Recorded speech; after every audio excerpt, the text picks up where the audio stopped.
Hello and welcome to Lunchtime Politics on Channels Television. I'm Millicent Walker. On the news this hour, some Revolution Now protesters dispersed, others arrested in Lagos as rain stalls protest in the nation's capital, Abuja.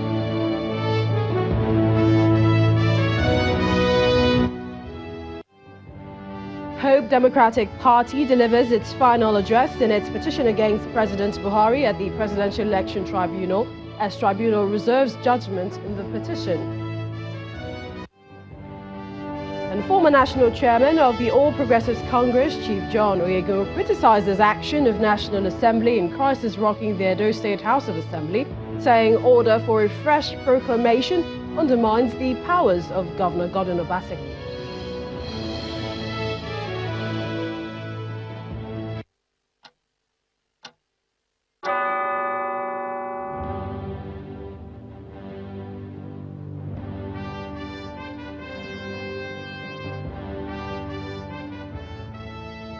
Welcome everyone to the program. It is a busy day and we'll begin from the courtrooms where the embattled leader of the Islamic movement in Nigeria, Sheikh Ibrahim El-Zakzaky, and his wife Zainab have been granted leave by the Kaduna State High Court to seek medical attention abroad.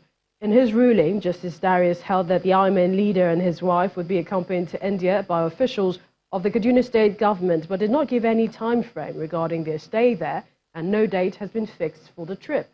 Meanwhile, counsel to the Kaduna State government, Darius Bayero, however, says they will go back and study the judgment to see if there are grounds for appeal. However, counsel to El-Zakzaky, Mr. Femi Falana, clarified that the ruling only grants the IMN leader and his wife leave to seek medical attention abroad and is not an outright bail. The trial of the IMN leader and his wife is expected to resume as soon as they return from the medical treatment. On July the 18th, counsel to El-Zakzaky had applied to the court seeking permission to grant the Shiite leader leave to travel abroad for further medical treatment following what he described as his deteriorating health condition. But the prosecutor and counsel opposed the application on grounds that El-Zakzaky's medical condition could be treated locally. Sheikh El-Zakzaky and his wife are facing an 8-count charge of culpable homicide, unlawful assembly, disturbance of public peace filed against them by the Kaduna State government. Both have been in custody of the DSS since 2015. And the Hope Democratic Party, HDP, has delivered its final address in the petition against President Muhammadu Buhari's victory in the February presidential election. Now, the Presidential Election Tribunal today reserved judgment in the petition of the Hope Democratic Party challenging the conduct of the February 23rd presidential election and the return of President Muhammadu Buhari as winner of the poll. The tribunal reserved judgment in the petition today after parties in the petition adopted their final written addresses. Adopting the HDP's final address, its lead counsel, Mr. Chukwunonyere Njoku, urged the tribunal to set aside the election of February the 23rd on the ground that the electoral body did not follow condition precedent in the Electoral Act before postponing the election earlier scheduled for February the 16th. Let's get some details on the proceedings of today. Our correspondent, Amakao Kafu, reports.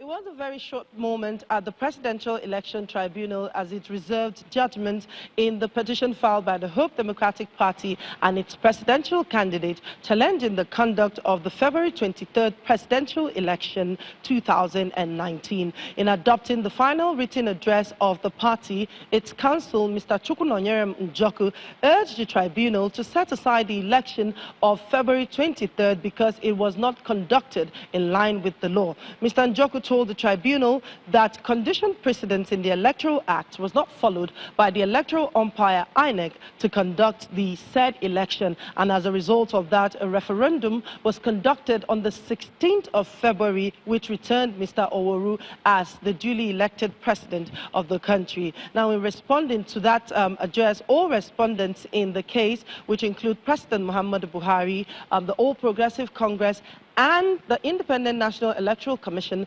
urged the tribunal to dismiss the petition for being baseless, frivolous, and lacking in merit. In fact, counsel to INEC, Mr. Yunus Usman, urged the tribunal to award costs against the HDP and its presidential candidate to serve as a deterrent to any party that would want to file a frivolous and baseless petition in the future. I don't do anything. I was not armed. Some protesters been taken away following their arrest by security operatives at the National Stadium in Surulere, Lagos. Among them was a journalist who allegedly failed to show any form of identification. Meanwhile, the National Stadium, announced by members of the Revolution Now group, its converging location has been beefed up with heavy security present. The nation's capital, Abuja, it's heavy downpour at the Unity Fountain, but police operatives were not seen at the spot where the same protest was planned to take place. Also, in other parts of the country, Ilorin, the capital of Kwara State, the planned protest could not hold as policemen took over the venue before the takeoff. At the entrance of the venue, the Ilorin Township Stadium, heavy presence of policemen fully armed were stationed, preventing people from gaining access to the stadium. And most of the athletes usually come early for training could not go in as they sat talking, discussing the situation. The police public relations officer, Mr. Ajayi Okasami, says the need to forestall breakdown of law and order informed the heavy presence as calling for revolution is against the law. In the meantime, the Global Coalition for Security and Democracy in Nigeria and others had made good. The harmonious living we have in Kwara State. And to the best of our knowledge, the Kwara State Police Command has a duty to protect lives and property of every Nigerian resident in Kwara.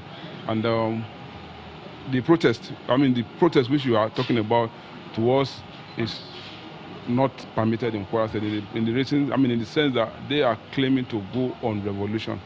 And in order not to allow anything to truncate the peace that we are enjoying in Kwara State, we are doing that as a proactive mayor to prevent any breakdown of law and order. That is.